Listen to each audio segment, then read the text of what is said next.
Halo, selamat datang di Serangkai Saca bareng Kualiansa dan kita lagi di segmen Serangkai Review, Serangkai Movie Review dan masih bareng Kualiansa dan kita akan nge-review film Denan kedua.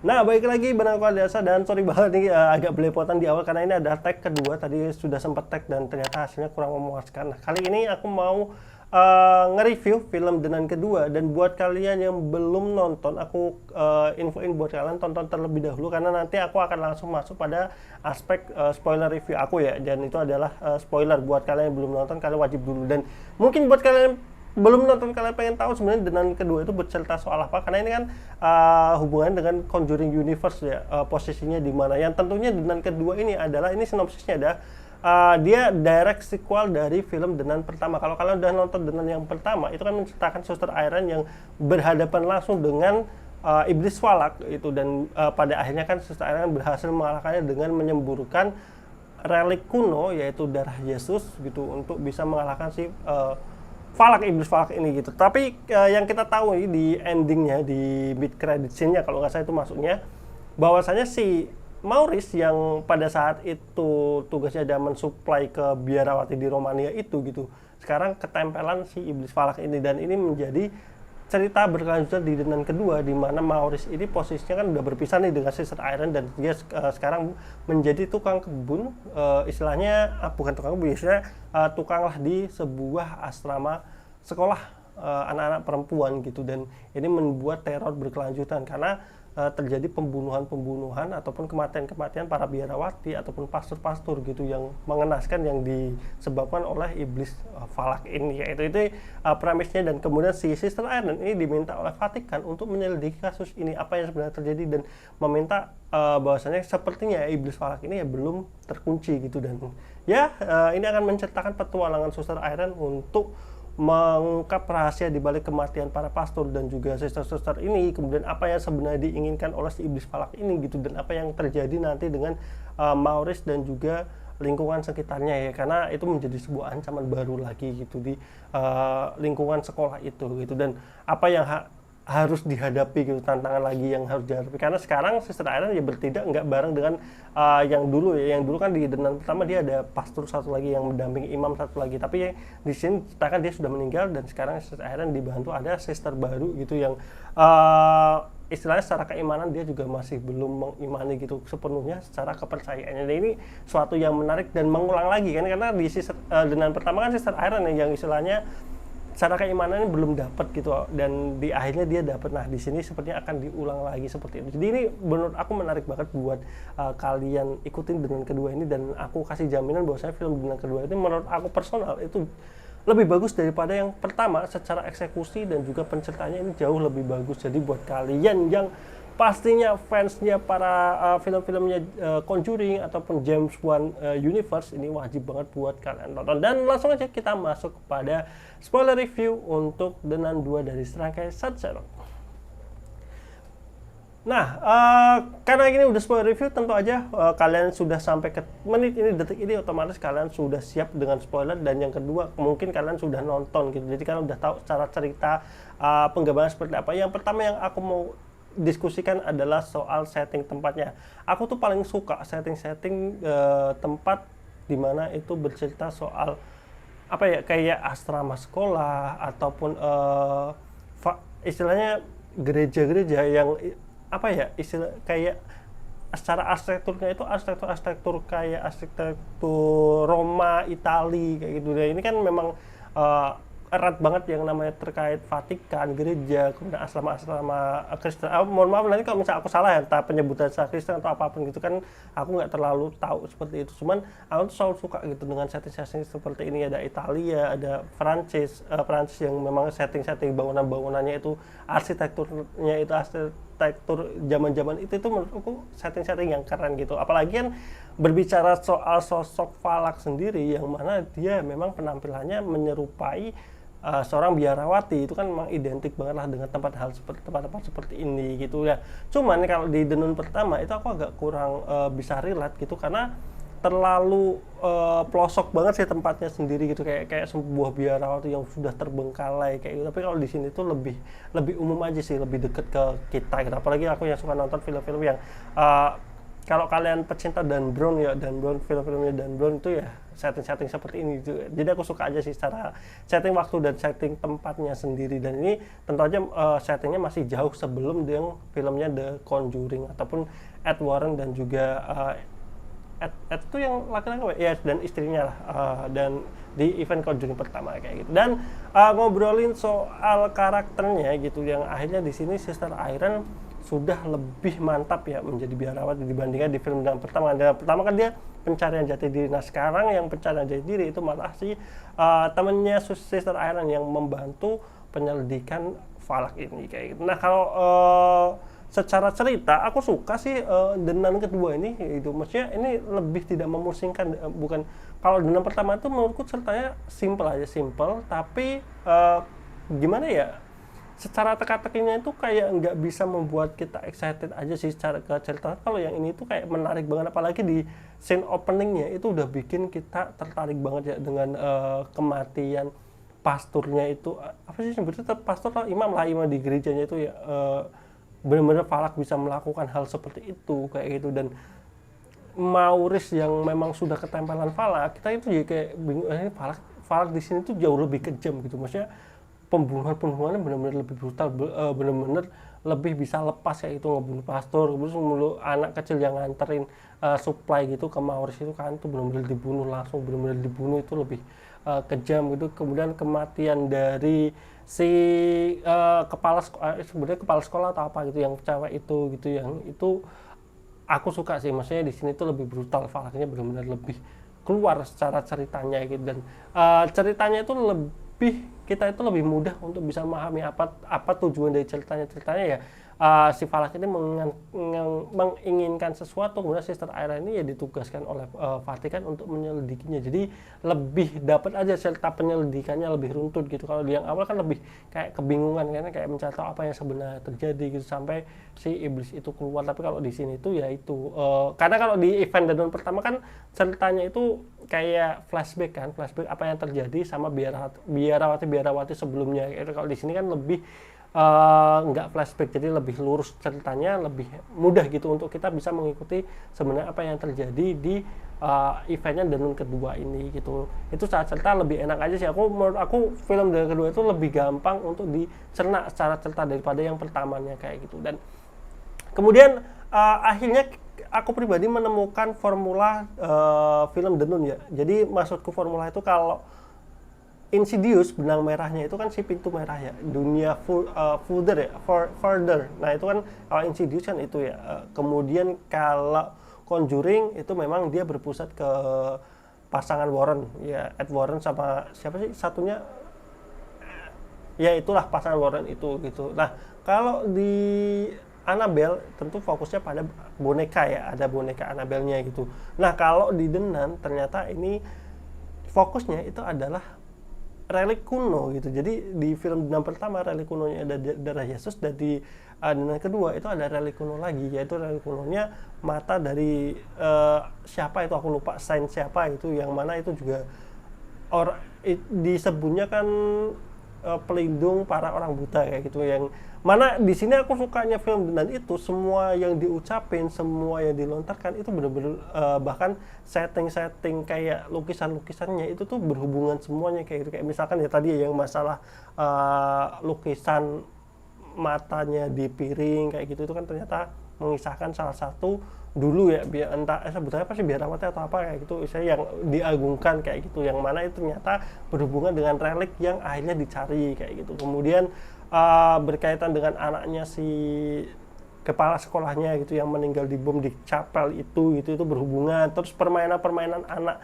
yang dimainkan di chapel tua yang dikunci itu ternyata berhubungan juga dengan teka-teki untuk menemukan religi. Jadi kayak semuanya itu berhubungan. Itu aku suka banget gitu dengan kematian-kematian ya, semuanya berhubungan, bahkan sampai akhirnya kan terungkap bahwasanya yang dibunuh itu ya memang keturunan dari si Saint itu. Aku lupa lagi namanya itu kayak gitu. Jadi di sini tuh bener-bener semuanya tuh berkaitan gitu, berhubungan. Itu yang aku suka gitu. Itu yang menurut aku Dan ini berhasil bikin aku excited sepanjang filmnya dengan apa yang sebenarnya diincar sama si Iblis Falak ini. Jadi Iblis Falak ini kayak nggak cuma asal neror aja, dia punya tujuan sendiri untuk mencari relik itu kayak. Dan di sini kan diceritakan kalau memang sebenarnya kan Iblis Falak ini dulunya adalah malaikat yang mungkin membangkang atau seperti apa, akhirnya kan dia dihapuskan kekuatannya dan dinistakan lah seperti itu, dan sekarang dia ya ingin mengembalikan kekuatannya kayak. Jadi cara cerita ini menarik banget, bahkan ya memang banyak kan kisah-kisah terkait The Fallen Angel gitu, Lucifer, itu kan banyak, itu kan cerita-cerita soal iblis yang dulunya adalah malaikat yang kemudian berubah menjadi iblis gitu.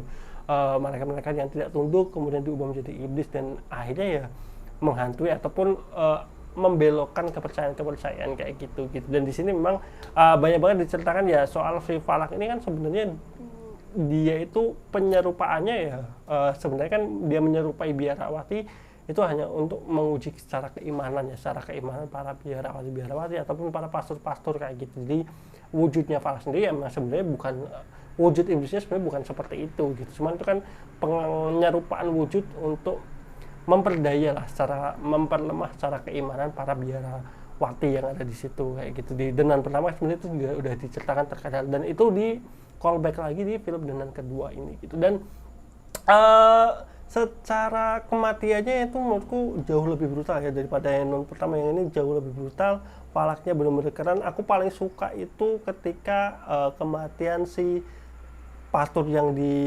openingnya ya, di openingnya yang dia terbang terus kebakar, itu keren banget tuh. Aku entah kenapa aku suka banget adegan dimana si pasturnya itu melayang gitu. Itu juga nanti di akhir kan ada yang sister airnya melayang, itu aku nggak tahu entah kenapa feel-nya itu keren aja sih menurut aku. Itu kayak wah gila sih, ini Falaknya benar-benar powerful banget gitu dengan kekuatannya seperti itu gitu. Jadi ini juga berhubungan dengan sinematografinya di film Denan kedua. Ini menurutku jauh lebih bagus daripada yang Denan pertama kayak gitu. Mungkin kalau Denan pertama ya karena settingnya seperti itu, walaupun Denan pertama ada sih beberapa scene yang menurutku keren, tapi di sini tuh jauh lebih keren, lebih banyak adegan-adegan yang memorable dengan kemunculan Falaknya. Bahkan di sini ada adegan di mana scene The Conjuring 2 itu dimunculkan di film ini. Nah ini nanti aku sedikit ngasih teori aja kali ya di akhir review aku. Itu aku suka.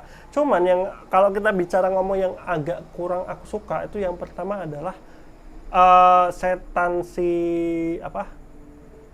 kambing. Nah, iblis kambing itu menurut aku itu tuh kayak nggak terlalu kuat secara cerita. Maksudku ya kita tahu sih The Conjuring Universe itu selalu ada iblis keduanya, kayak misalkan di Conjuring yang kedua kan ada The Crockman itu kan yang kaki panjang gitu, dan di samping ada iblis Falaknya gitu. Tapi maksudku kalau The Crockman itu kan iblis yang muncul karena ketakutannya itu, dan itu maksudnya masih bisa nyambung secara cerita untuk menakut-nakuti keluarganya itu gitu. Tapi kalau di sini gitu, di ini kambing ini tuh kayak nggak usah dimunculin pun nggak terlalu ngaruh secara cerita gitu, karena eventnya kan berbarengan antara Falak ngelawan Sister Iron dan juga Sofia dan yang lain-lain. Kemudian di situ ada event di mana sister satunya lagi dan anak-anaknya itu dikejar sama iblis kambing itu. Maksudku aku sendiri nggak dapat benang merahnya gitu. Kenapa harus ada muncul si iblis kambing itu gitu. Terus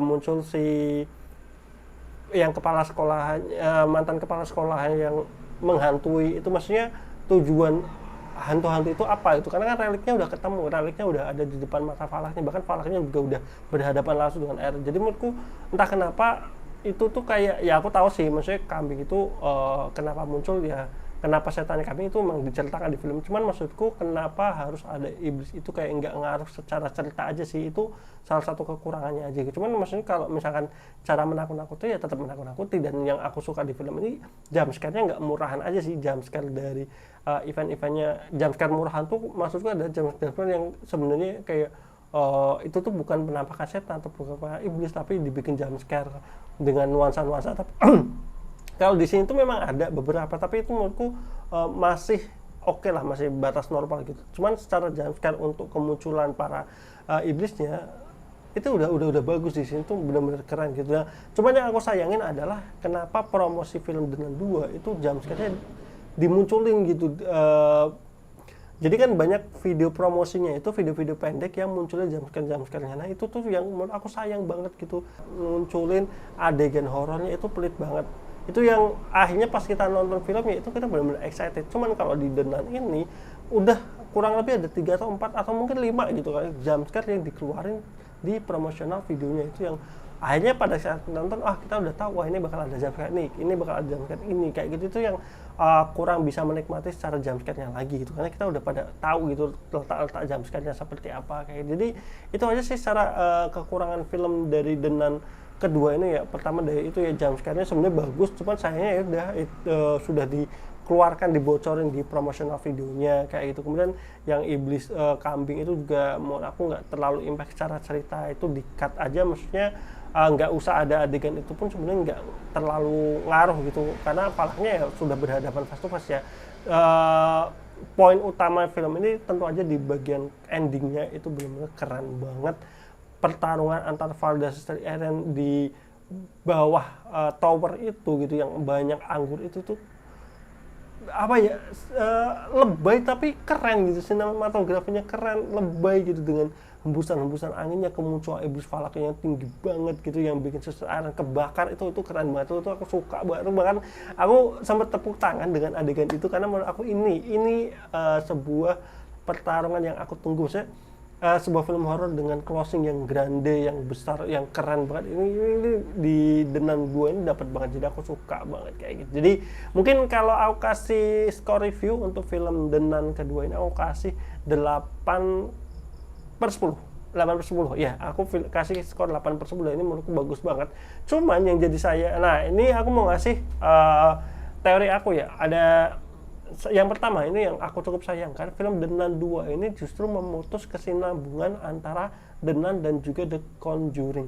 Karena kalau kalian tahu di The Conjuring pertama itu kan ada adegan istilahnya laki-laki yang sedang bukan diobati ya, apa sih, lagi exorcism, yang mana kan itu sebenarnya nyambung di The Nun pertama kan, yang Maorisnya ada simbol salib terbalik, itu kan sebenarnya nyambungnya ke situ. Jadi kesinambungan antara The Nun yang pertama dengan The Conjuring itu kan dari si Maorisnya itu, yang dia ketempelan si falak itu. Tapi kalau di The Nun kedua ini kan masalahnya Maorisnya itu terlepas, walaupun kita nggak tahu apakah benar-benar lepas atau enggak, cuman maksudnya kalau nggak salah ya harusnya dia lepas lah dari falaknya itu. Akhirnya kesinambungan antara Maoris yang kerasukan falak di The Nun pertama sama eventnya The Conjuring itu jadi nggak nyambung gitu, karena di The Conjuring kan diceritakan si Maorisnya itu lagi diobatin kan, si Frecci, apa nama lainnya Maoris kan, Frecci atau apa, ini kan lagi di sembuhin. Jadi kayak akhirnya dengan kedua ini kayak memutus antara koneksinya tuh antara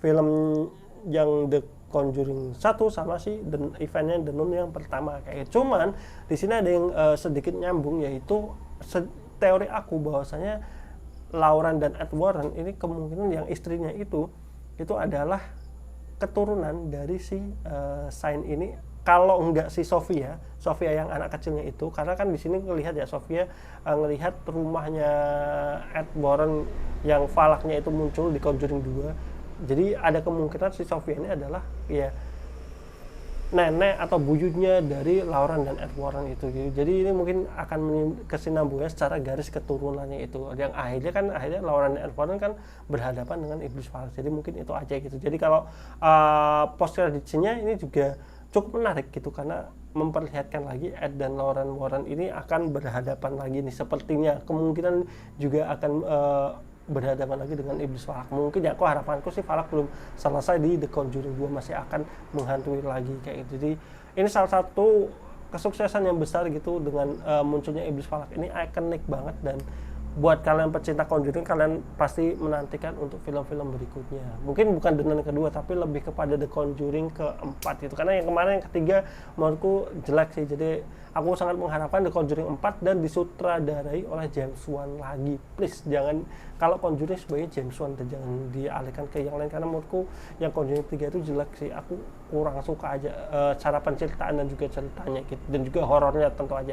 Mungkin itu aja sedikit review dari aku untuk film The Nun ini. Mungkin banyak yang terlewat, jadi kalau kalian istilahnya ada yang kalian belum tersampaikan, bisa tulis di kolom komentar. Jangan lupa like, komen, dan subscribe. Sampai ketemu di video berikutnya.